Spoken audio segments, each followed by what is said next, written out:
think is going on here? I mean, you know, shouldn't the level of protection match the level of the threat? After the first assassination attempt, the FBI said there will be more. That was the point, to say there will be more. We're expecting it. We need to get ahead of it.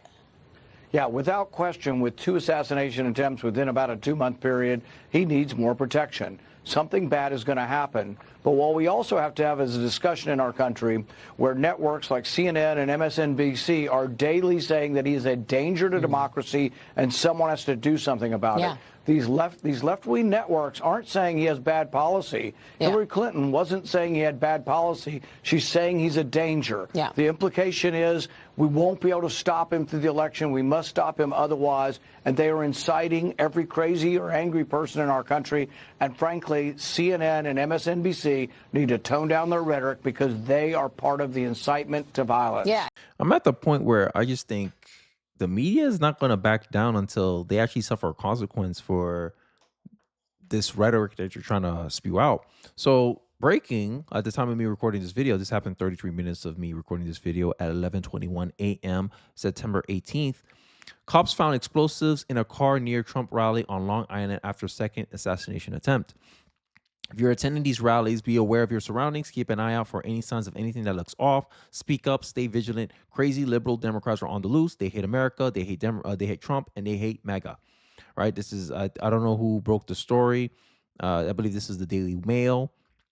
You can look this up yourself. Sources in the Nassau County Police Department allegedly told One American News Network journalist James Lenino that the rally site perimeter was breached and a blue barrel was removed. In addition, during the K9 sweep, they apparently found an explosive device in one of the vehicles. The sources said that the driver ended up running into the woods. No one saw if he had anything on him. They just saw him take off running. A lot of cars are now parking. They're lining up on Hampstead Turnpike, just parking on the grass, even over Eisenhower Park. They're just parking over there. The source went on to tell Lanino, according to a post on X, thousands of MAGA fans are expected to descend upon Long Island this afternoon ahead of the 7 p.m. Eastern rally at Nalzium Park or Coliseum. So Democrats want to keep denying that their rhetoric has no part to play in this. This is all MAGA. Yeah. All MAGA talking points. Yeah. MAGA is telling you to go kill your president, huh? This is something that I find concerning, right? And many people are saying that it's not, how would I say it? They say, some people saying or that it's not directly tied, like it was so far away from the Trump rally that it wouldn't have affected Donald Trump. But I don't necessarily believe that because based on the reports, the person ran. So how you know they was going to try to drive closer into the perimeter? I don't know. All this is speculation, but all this draws an important question to ask is that, are we being too tolerant? Are we being too, I guess, nonchalant about the fact that these things are happening to Donald Trump? Isn't that an incentive for people who want Trump to lose if they can't beat him on the ballot box to take other means and measures? It's like they have this idea of unconscious bias when it comes to other things, but they don't want to point out when it comes to their own messaging and their own behavior. You got liberals here making excuses, talking about it's only coming from one side and it's not us, it's not Democrats. When you show, here's Steve Scalise going off on Democrats and their dangerous and incendiary rhetoric. Let's take a look. We all know Kamala Harris, her quotes, where she says, Trump, quote, Trump is a threat to our democracy and fundamental freedoms. She said this over and over again, not just before the first attempt. Even after the first attempt on President Trump's life, there might have been a 2 or 3 day pause, and then they went right back to it. In fact, just days before the second assassination attempt, Kamala Harris made that quote. And then the second attempted shooter, he was regurgitating the same language as Kamala. So this is no longer a dog whistle, which it's been on the left. It's now being received by some unhinged people as a call to action when Democrats say this. Kamala needs to stop saying that President Trump is a threat to democracy. And I already mentioned that they're not going to, because end of the day, it doesn't benefit them politically to stop doing it. right? Politicians only do things that it works. If they see that it works, hey, we get votes when we say this stuff. We get votes when we pander to black people and not give them any policy, but just give them emotional platitudes. We get 90% of their vote. It doesn't matter if we tell them stop, because in a way they see it as, no, you're putting my position of power in danger by not saying these things to the American people. This is what I'm talking about. This is why I pointed out in my first video of the day how they're essentially incentivized to do this nonsense. And the only way we can break that incentive is to punish them for it, aka vote for Donald Trump, let him win the election, right? And then when he finished out his term in 2028, we're gonna look back and say, see, did democracy end because Donald Trump? Oh wait, we could already do that because he ran 2016 and won. Did Donald Trump end the democracy when he won 2016? You were saying the same stuff you were saying in 2016. You're saying it now in 2024. So what changed? Nothing changed. Their rhetoric didn't change because they know they're lying. But they want to castigate Republicans as being conservatives spreading misinformation when you're spreading misinformation. Trump's going to ban abortion. Did Trump ban abortion when he was president? No. He removed Roe v. Wade. What are you talking about, Kenny? Roe v. Wade just left it up to the states, where now California and other states can go late-term abortions. There's no restriction on abortion in some of these states. So did Roe v. Wade help, or did removing Roe v. Wade actually help pro-choicers or not? Because now you're allowed to do abortions up to, in some places, 34 weeks. In some places. Yet you want to try to create this narrative that Roe v. Wade actually hurt abortion. In some states, they benefited from Roe v. Wade being removed.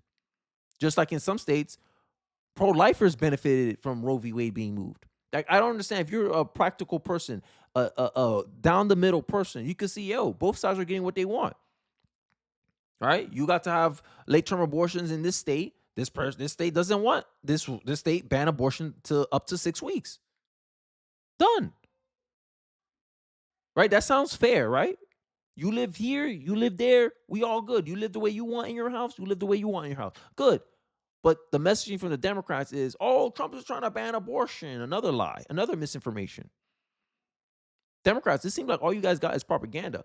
But then when you get called out for it, you don't want to hold yourselves accountable. Inciting violence, but go out and protest peacefully in the Capitol. That's inciting violence. That caused January 6th. But you can't you can't then not hold yourself to the same standard when conservatives are saying, look at these 2 assassination attempts. The second one, who waited 12 hours for Donald Trump. He said that Donald Trump was a threat to democracy. Democracy's on the ballot. This is some of the things that he said on his X post before they took it down. The second attempted assassin. But you see no correlation for how your rhetoric is contributing to the violence against Donald Trump. Actually, it's Trump's fault. Make that make sense. Only an idiot will believe that Democrats have nothing to do with the hot temperature that's going on in the political sphere right now. There are unhinged people that are taking that as a call to go and try to eliminate President Trump. She needs to stop it. Now, leadership starts at the top, and then you've got to go down. President Biden has said that as well, along with the quotes, and you've heard it from others. It's important to repeat. President Biden, quote, "It's time to put Trump in a bullseye." The President of the United States said that, and then two different people have taken that as a call to action. Where is the real scrutiny coming from the press to ask them, do you now denounce what you said? Because people are taking it the wrong way and are actually trying to carry it out. It's not just rhetoric.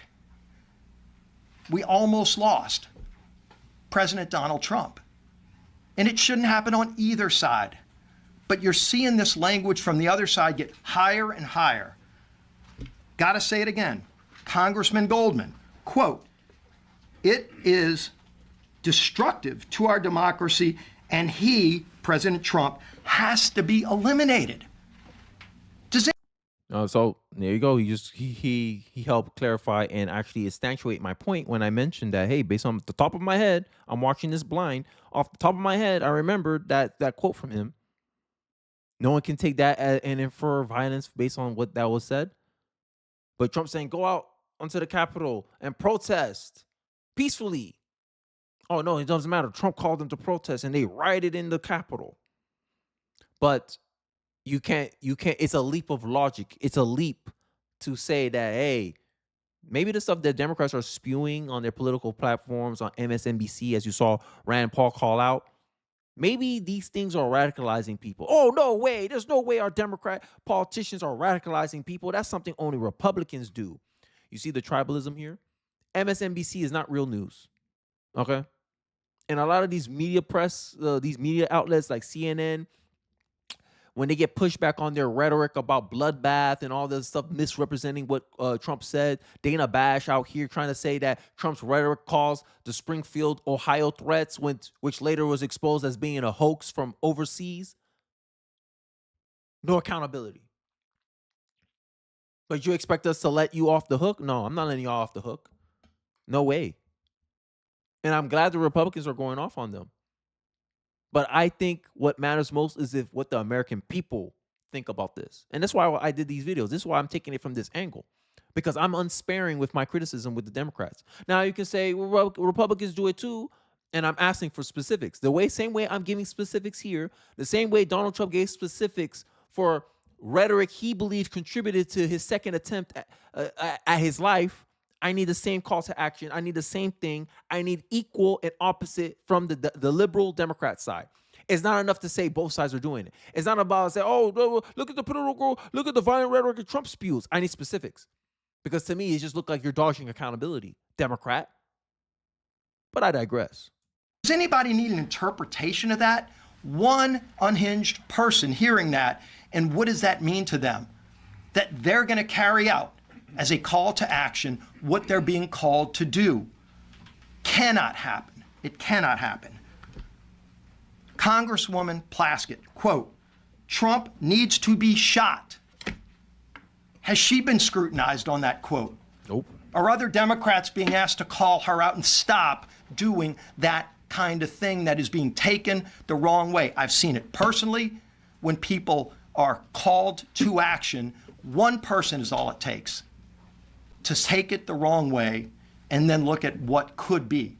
We don't want this to happen again, but the Democrats that are saying this, starting with Kamala Harris, have to stop the language they're saying. Talk about your policy differences, but stop all of this language about threats to democracy and Hitler comparisons, and he needs to be shot. Enough is enough. Enough is enough, but Democrats are just going to try to dodge accountability, try to say whataboutisms. Oh, Trump has a picture. We tweeted a picture of Biden being tied up in the back of a truck. Yeah, and you had liberal comedians having Donald Trump's head cut off and posed for a picture like this. Like if we do the whataboutisms, both sides are culpable. But my argument is that the left is more culpable of political violence. You guys enable political violence because of the stuff you're doing right now. We're calling you to, hey, tone down your language. No, you tone down yours. But you're supposed to be leaders of a country. You're talking about, hey, we want to step forward, but you don't want to lead by example. You want to be able to do this one-side aggression towards the Republicans, and the minute Republicans hit back, oh no, look at the violent rhetoric. Oh my God, you want to play victim. The cry-bullying of the left. I'm tired of it. Don't want to accept any responsibility whatsoever to the part you play to the political rhetoric. All you want to do is deflect and look at Trump, look at Trump, look at Trump. Okay, what do you want me to look at Trump for? Last time I checked, no one's attacking Kamala Harris. Oh, wait, how you know? It could have been numerous threats on Kamala's life. Is it any more than Trump's? Like, make it make sense. I'm tired, bro. You can do this both sides. It's both sides' fault, but I honestly believe the Democrats are more responsible for political violence than the right. And with this Long Beach rally, it's not helping the Democrats' point at all. A heavily blue state, if I remember correctly, where Long Island is. I think it's Rhode Island. I forget. You guys will correct me in the comment section. I know it. Right? Heavily Democratic city, possibly. I don't know. I don't remember. A bomb has been found near the site of a Trump rally. Not a good look. In a span of 2 months, 2 attempts at Donald Trump's life. One was proactively stopped, thankfully, to one Secret Service agent who had eyes. It's hard to really spin a narrative to an independent voter like me about the political rhetoric of Donald Trump. If political violence was due to Trump's rhetoric, I should see a lot more Democrats being attacked. All you got is Gretchen Whitmer. Steve Scalise himself got attacked. Rand Paul himself got attacked. Donald Trump got attacked. There's some Republican congressman, I forgot the story, in New York somewhere, was killed. But you don't see those stories for Democrats, though. Trump supporters getting run over by cars because he was wearing a mega hat in Florida, South Florida. Someone got attacked for wearing Marco Rubio political clothing. But political violence is coming from the right. One thing about conservatives and I'll end it off here, we believe in a two-way street. If we get criticized for our commentary, if we get held accountable for our incitement of violence or our rhetoric is being violent and we're being held accountable by the media, then we expect that same treatment on the other side. But instead, what I notice is the media gives special treatment to the other side because, like I stated numerous times on this channel, only 3% of journalists are Republicans. That means majority of journalists are independent and Democrat. But if you look at their donations, many people in the journalism donate overwhelmingly to the Democratic Party. So in my view, I'm seeing that's like, oh, it's a political game you're playing here. You want to make Republicans look like the bad guys, and you want to make your party look like the good guys, the upstanding guys. But when it's highlighted that, hey, how they play a part into the political violence of this country, in this escalating atmosphere and landscape of the political discourse, your side don't want to take any accountability. In fact, you infer that it's only people on the right that's spewing political violence. Donald Trump is inciting political violence because he doesn't want to be, he keeps speaking. He keeps staying alive. That's the argument the media and many people on the Democrats are trying to give. Make it make sense. Your political record is contributing to political violence against yourself. Last time I checked, if you're spewing political rhetoric that's inciting violence, it's usually towards someone not yourself. But this is the mind games that these media people expect you to sit here and listen to. And you wonder why many Americans do not trust the legacy media. You wonder why only Democrats trust the mainstream media. But I digress. Let me know your thoughts in the comment section below. What's your thoughts about this new breaking news about Long Island, a possible bomb threat to Donald Trump? I'd like to hear your thoughts about a lot of the political rhetoric and a lot of the discourse that's going on in our current political climate. Let me know your thoughts. Don't forget to like, comment, subscribe. Appreciate you guys watching the end of the video, and I'll catch you guys on the next one.